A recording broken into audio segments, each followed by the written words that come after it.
La parole est à Sylvain Carrière. Merci Monsieur le Président, Monsieur le Ministre.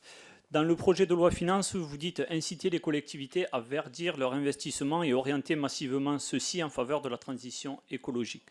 Pourtant, dans le département de l'Hérault, où je suis élu, et particulièrement dans la ville de Sète, il en est autrement, et vous le savez, car je vous ai interpellé à de multiples reprises déjà sur le sujet.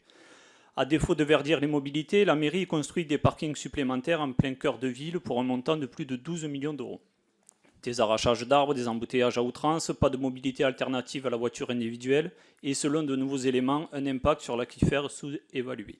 Le collectif citoyen de bancs publics qui lutte contre le parking alerte depuis des années sur les nombreux manquements dans ce dossier. Par conséquent, Monsieur le Ministre, comment garantir dans ce PLF que les dotations de l'État servent bien à la transition écologique? Aussi, pouvez-vous faire la lumière sur la situation à 7 qui est aujourd'hui source de grandes tensions? Je vous remercie. Merci, monsieur le député, pour votre question. C'est toujours extrêmement compliqué quand on descend à l'échelle d'un projet. Plus l'échelle est petite, plus le risque de porter une parole définitive sur le plan national en n'ayant pas tous les éléments est grand.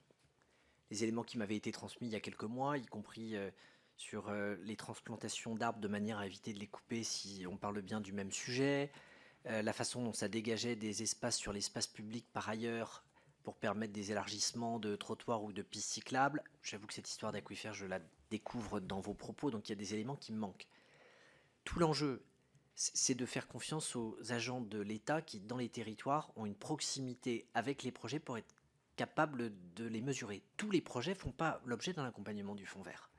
Et le Fonds vert n'est pas un label pour dire tout est parfait écologiquement. On sait qu'on est dans une transition dans laquelle, et vous le savez vous-même, on est parfois aussi obligé de prendre en compte la dimension sociale et pas seulement la dimension écologique, comme quand beaucoup d'entre vous, vous avez souhaité qu'on puisse aider les gens à remplir leur chaudière de fioul, malgré les conséquences que ça peut avoir pour le réchauffement climatique il y a à peu près un an.